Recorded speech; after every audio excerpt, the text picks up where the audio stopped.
सामान यांचा।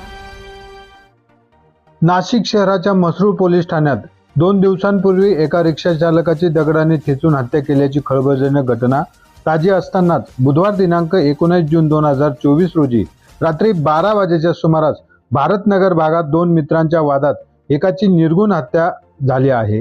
या हत्येत परवेश शेख हा युवक ठार झाला असून या प्रकरणी मुंबई नाका पोलिसांनी एका आरोपीला अटक केली आहे।